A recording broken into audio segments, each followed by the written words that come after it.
Halo, selamat siang Sobat Brother dimanapun berada. Assalamualaikum warahmatullahi wabarakatuh. Di sini kita kembali ke sesi tanya jawab sama Mas Brother. Nah, kita sudah nyiapin beberapa pertanyaan yang ditanyakan oleh teman-teman semua di sosmed kami. Kami pilih beberapa yang akan kami jawab hari ini. Mungkin kalau teman-teman masih ada pertanyaan-pertanyaan yang belum kami jawab, silahkan tanya langsung di komentar di sosmed kami. Oke, kita langsung aja. Pertanyaan pertama apa Mas Tegar? Untuk pertanyaan pertama dari @2.ar. Izin Pak, tanya, itu kabelnya dicolokin dulu dari motor ke stop kontaknya, baru buka aplikasinya ya? Untuk ngecas motor listrik ada dua cara.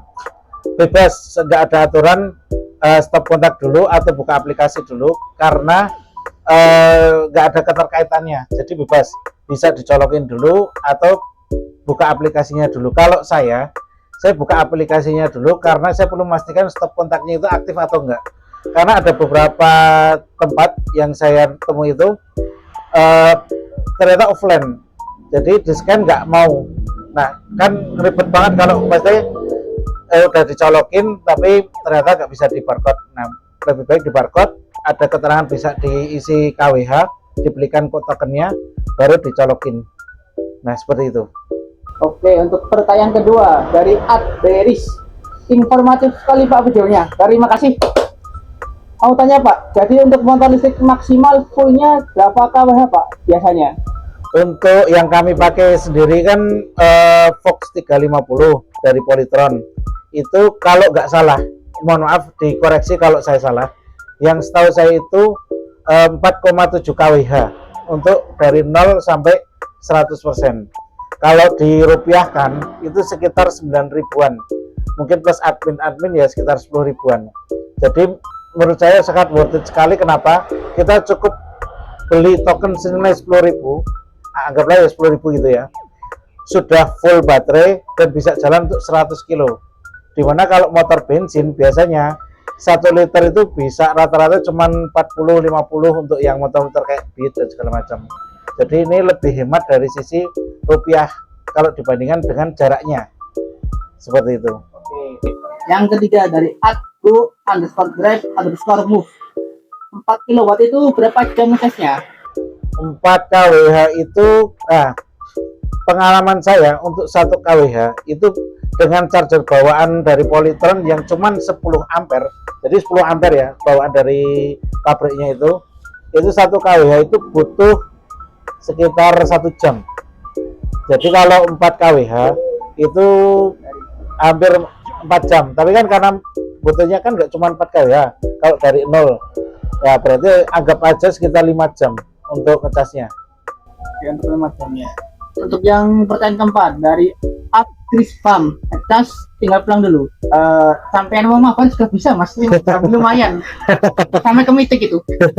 Betul sekali. Nah, memang ada habit, saya bilang habit ya, nggak harus kewajiban, nggak harus apa, bisa ditunggu, silakan ditunggu. Tapi kan kalau sekiranya lama, habit yang saya temui di beberapa PLN yang saya pernah ngecas itu, motor ditinggal aja.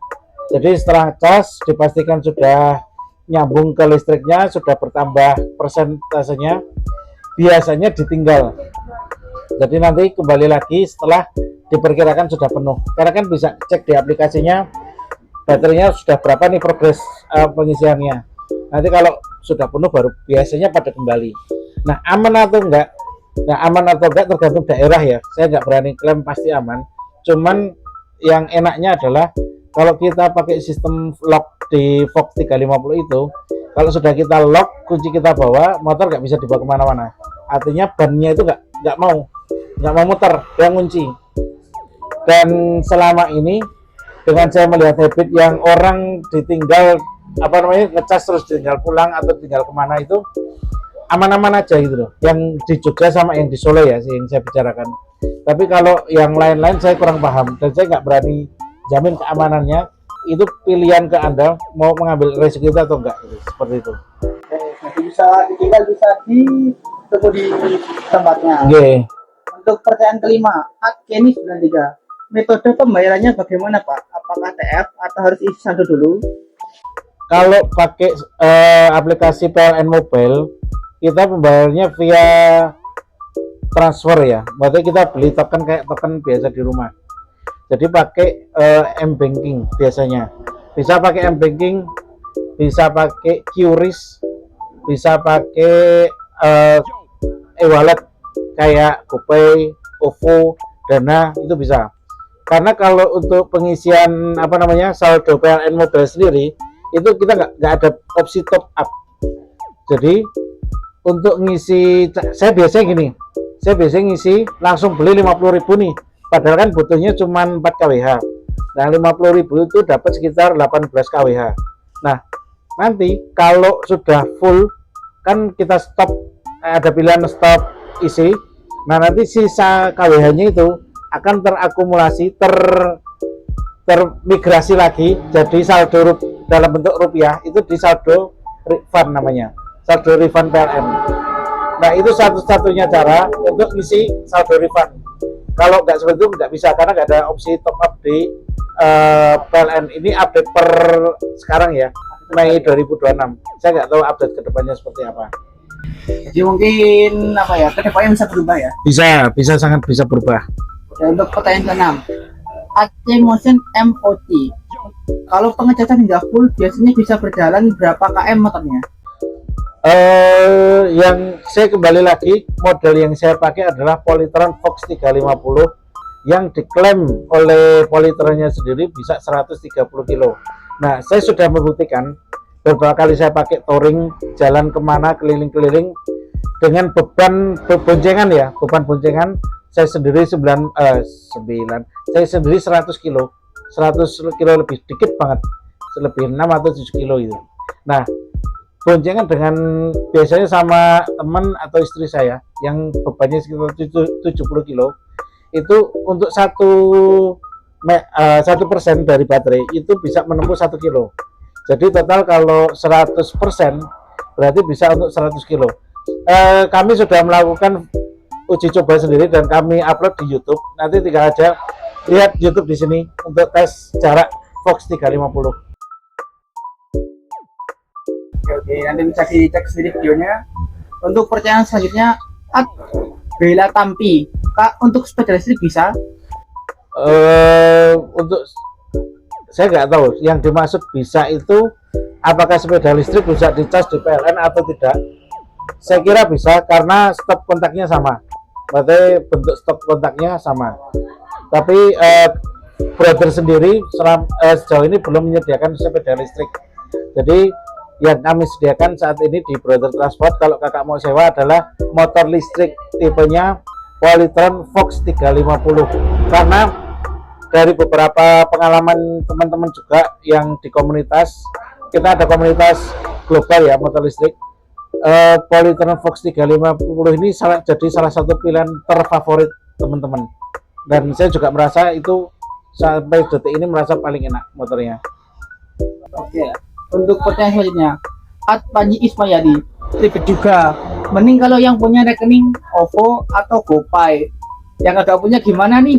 Nah itu ribet itu saya kira tergantung habit ya. Selama ini kita subjektif sekali lah, maksudnya gini, ada yang si A merasa sesuatu itu ribet tapi bagi si B tidak ribet, pun sebaliknya ada yang merasa B ini merasa sesuatu itu ribet, si A merasa itu tidak ribet.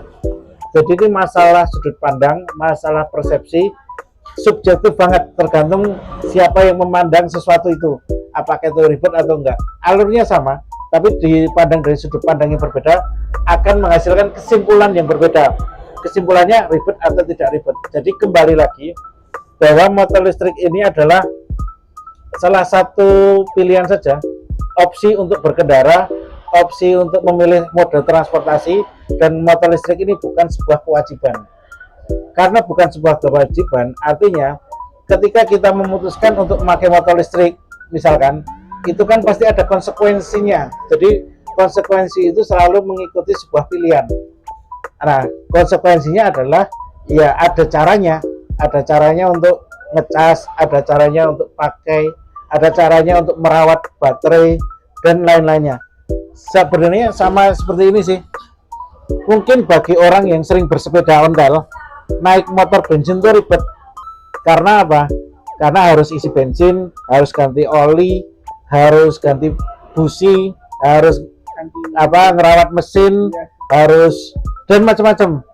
Nah itu mungkin ada yang para sepeda yang sudah terbiasa sepeda itu naik motor bebek, yang motor bensin itu juga merasa ribet. Tapi bagi yang sudah biasa pakai motor bebek, yang motor bensin ya bermesin pakai dengan bahan bakar oil, saya kira itu nggak ribet karena udah terbiasa, udah habitnya udah terbentuk. Pun dengan motor listrik, kalau kita sudah niatkan pakai motor listrik dengan segala konsekuensinya, saya kira ya akan terbiasa. Yang mungkin awalnya kita merasa ribet menjadi terbiasa sehingga tidak ribet lagi yang dirasakannya, seperti itu. Oke, untuk pertanyaan selanjutnya, seneng banget. Berarti ini bawa charger sendiri ya? Iya, kalau kita ke PLN kita memang harus bawa charger sendiri karena dari PLN hanya menyediakan stop kontaknya saja. Jadi kita nanti pakai cas dari sendiri karena masing-masing motor listrik itu punya punya charger yang berbeda-beda.